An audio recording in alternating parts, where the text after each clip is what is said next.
الفجر يرسم بالضياء على المآب. Bismillah, alhamdulillah, salatu salamu ala rasulillah. Assalamualaikum warahmatullahi wabarakatuh. Sa pagpapatuloy natin sa ating pagtalakay sa At-Tauhidul Muyassar, ang pinagaang tauhid ni Sheikh Abdullah bin Ahmad Al-Huwail, ay pagpapatuloy natin ang pagtalakay nito sa pamagitan ng pagtalakay sa kabanata na may kinalaman sa mga kondisyon ng La ilaha illallah. Ang mga kondisyon na ito ng La ilaha illallah ay inihalin tulad ng ating mga scholar sa susi na mayroong mga ngipin, na kung ang La ilaha illallah ang susi ng paraiso, hindi gagana ang susi na ito kung walang mga ngipin na sa pamagitan nito ay mabubuksan ang isang kandado. Una, al-ilmu munafiyul lil jahal, ang kaalaman na taliwas o nag-aalis ng kamangmangan. Al-yakinul munafiyu lisyak, ang katiyakan na taliwas sa pagdududa. Al-ikhlasul munafiyu lil shirk, ang ikhlas o ang kadalisayan sa pagsamba kay Allah subhanahu wa ta'ala na taliwas sa pagtatambal sa Kanya. As-sidkul munafiyu lil kadhib, ang pagiging makatotohanan na taliwas sa kasinungalingan. Al-mahabbatul munafiyu lil bugod, ang pagmamahal na taliwas sa pagkamuhi. Al-inqiyadul munafiyu lit tark, ang pagtalima na taliwas sa pagtalikod. Al-qubulul munafiyu lir radd, ang pagtanggap na taliwas sa pagtanggi. Al-kufru bima yu'bad min dunillah, at ang kawalan natin ng pananampalataya sa iba pang sinasamba liban pa kay Allah subhanahu wa ta'ala. Ang unang kondisyon, al-ilmul munafi lil jahal, ang kaalaman na taliwas sa kamangmangan. Ma'nahu, al-ilmu bima'na la ilaha illallah nafiyan wa ithbatan. Nang kaalaman na tinutukoy dito ay ang kaalaman sa kahulugan ng la ilaha illallah ayon sa kung ano ang itinatakwil nito na iba pang mga Diyos liban kay Allah subhanahu wa ta'ala, at sa kung ano ang pinagtitibay nito, ang pagiging bukod tangi ni Allah subhanahu wa ta'ala sa pagsamba sa Kanya ng nag-iisa at walang katambal. Sinabi ni Allah subhanahu wa ta'ala, fa'alam annahu la ilaha illallah. Alamin mo o dapat mong malaman na walang Diyos na marapat sambahin liban kay Allah subhanahu wa ta'ala. At ang kaalaman, hindi lang ito applicable sa kaalaman sa la ilaha illallah. Bagkus sa Islam, isang malaking obligasyon para sa lahat ng mananampalataya, lalaki man o babae, na sila ay magkaroon ng sapat na kaalaman sa kanilang relihiyon upang sa pamagitan nito ay malaman nila ang mga pinaniniwalaan nating mga Muslim at malaman natin kung paano ba natin isasabuhay ang iba't ibang mga gawaing pagsamba.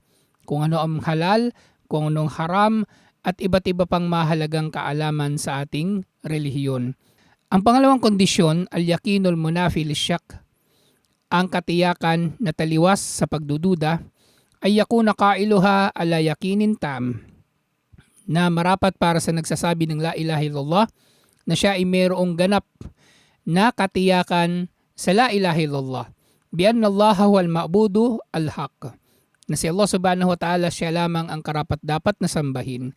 Nang katiyakan na tinutukoy dito ay taliwas nga sa syak o pagdududa.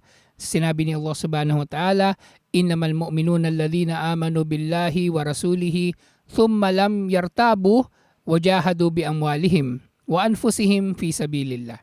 Na yaong mga nanampalataya, sila lamang yaong mga nanampalataya kay Allah at sa kanyang sugo at hindi nagduda sa kanilang paniniwala, at sila ay nakibaka sa landas ni Allah subhanahu wa ta'ala sa pamagitan ng kanilang yaman at mga sarili. Na tinukoy ni Allah subhanahu wa ta'ala mga katangian na ito na katangian lamang ng mga nanampalataya. Walang sino man ang may katangian na ganito liban na lamang sa mga nanampalataya. At dito ay tinukoy ni Allah subhanahu wa ta'ala na sila ay hindi nagdududa sa kanilang pananampalataya. Ulaika humus sadikun, sila ang mga makatotohanan. Ibig sabihin din ito na ang tamang pagmumuslim ng isang tao ay magmumuslim siya sa layunin na magmuslim At nauunawaan niya na sa pagsambit niya ng shahada, nauunawaan niya ang sinasambit niya ay tauhid at nauunawaan niya na ito ay pagmumuslim. Kaya hindi laro-laro ang pagpapasyahada sa mga tao. Hindi ito gagawin para sa ano pamang makamundong bagay.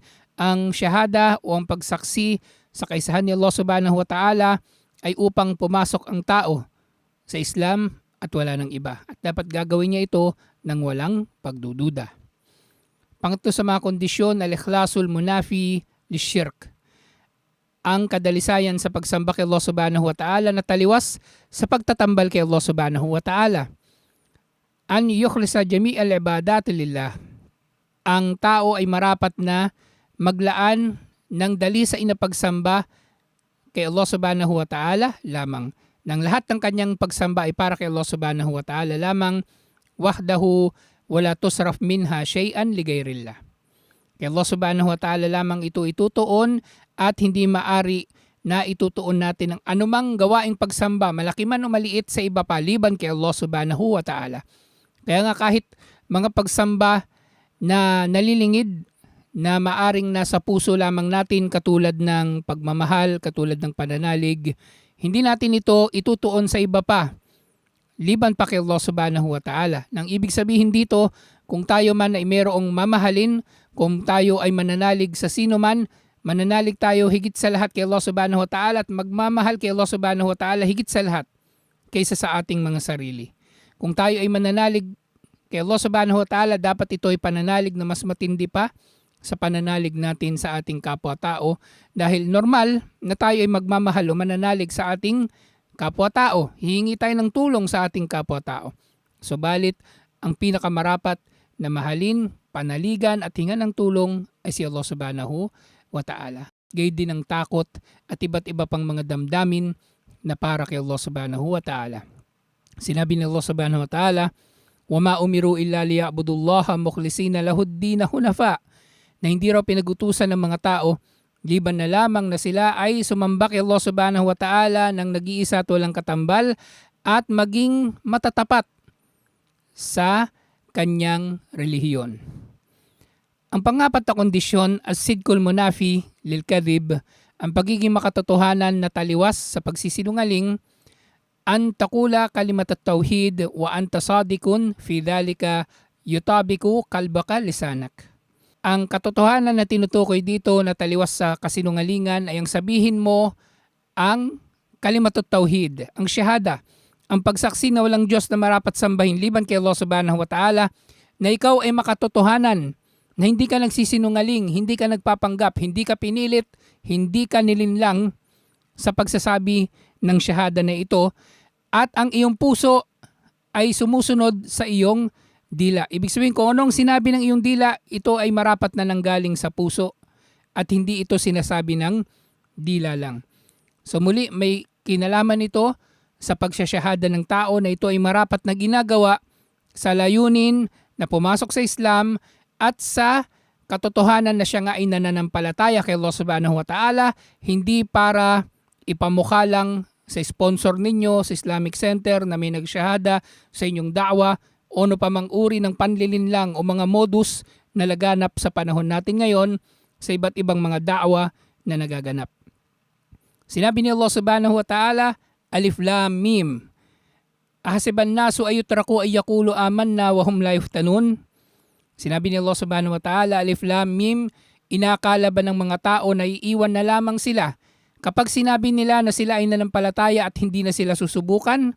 Walakad fatanna alladhina min qablihim, sinubukan na namin ang mga nauna sa kanila.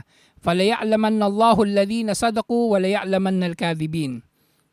Kaya nalaman ni Allah subhanahu wa ta'ala kung sino ang naging makatotohanan at nalaman ni Allah subhanahu wa ta'ala kung sino ang mga sinungaling.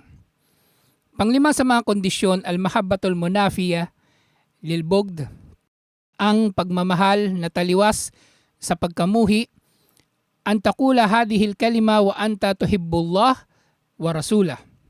Ang sabihin mo ang la ilaha illallah na minamahal mo si Allah subhanahu wa ta'ala at ang kanyang sugo, wa an tuhibba hadihil kalima wa ma tadullu alayhi. At ang mahalin mo ang salita na ito at anumang tinutukoy o may kinalaman sa pananalita na ito.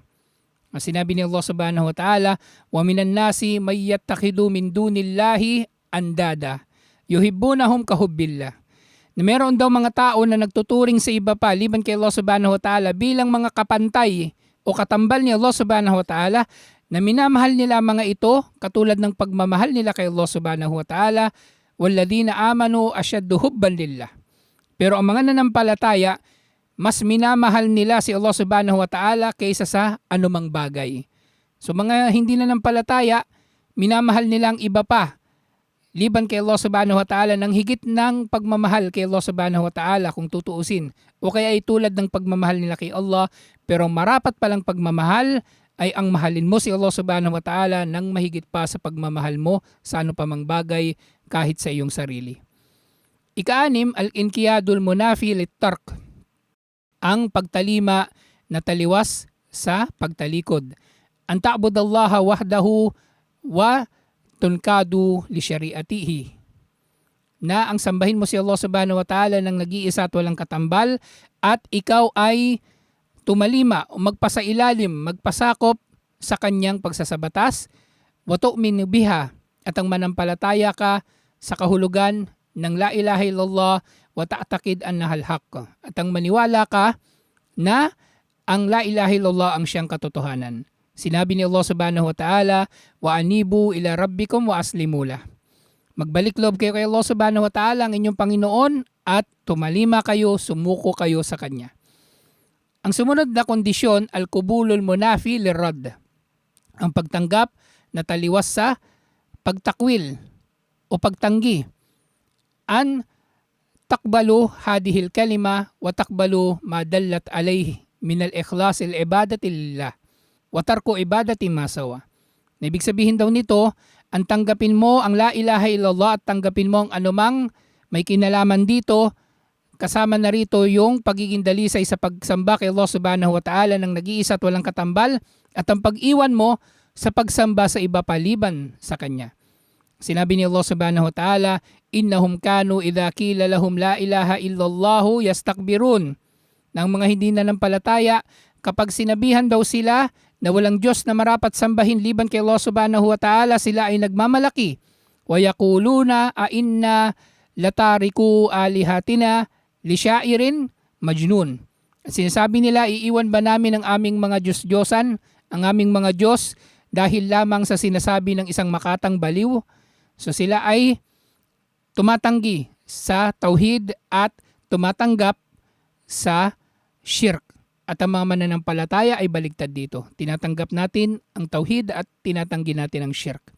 At panghuli sa mga kondisyon na ito, al-kufru bima yu'badu min dunillah, ang kawalang pananampalataya sa anuman o sino man na sinasamba liban kay Allah subhanahu wa ta'ala, an tatabarra min ibadati ghairillahi wa ta'taqid annaha batilah. Ang kawalan mo ng kinalaman sa pagsamba sa iba paliban kay Allah subhanahu wa ta'ala, at ang paniwalaan mo ng lahat ng mga ito ay batila, walang saysay. Na makikita natin dito, ginamit ni Sheikh ang salitang tatabarra. Dapat wala tayong kinalaman. Hindi sapat na hindi tayo sumasamba sa iba pang mga Diyos liban kay Allah subhanahu wa ta'ala. Hindi sapat na hindi tayo sumamba. Bagkus ang hinihiling sa atin ng la ilaha illallah, ng tauhid, ay ang wala tayong kinalaman sa kanilang pagtatambal. Kaya nga tuwing Pasko, Valentine's, Halloween, New Year at iba pang mga pagdiriwang ng mga hindi Muslim, hindi tayo marapat na magkaroon ng kinalaman sa kanilang pagdiriwang kahit bumati man lamang sa kanila. Dahil wala tayong dapat kinalaman sa kanila. At dito sinabi nga ni Allah subhanahu wa ta'ala, فَمَنْ يَكْفُرْ بِالطَّاغُوتِ وَيُؤْمِنْ بِاللَّهِ فَقَدِ اسْتَمْسَكَ بِالْعُرْوَةِ الْوُثْقَى. Sino man daw ang nagtakwil sa mga Diyos-Diyosan at nanampalataya kay Allah subhanahu wa ta'ala ay nakakapit sa matibay na makakapitan. Ibig sabihin, ang tao na nakakapit sa la ilaha illallah ay nakakapit siya sa matibay na makakapitan at hindi siya mapapahamak insyaallah. At para makamit mo ito, itakwil mo ang Diyos-Diyosan at manampalataya ka kay Allah subhanahu wa ta'ala lamang. At ito ang naging pagtalakay natin, alhamdulillah, sa mga kondisyon ng la ilaha illallah. Hanggang dito na lang. Wassalamualaikum warahmatullahi wabarakatuh. يشد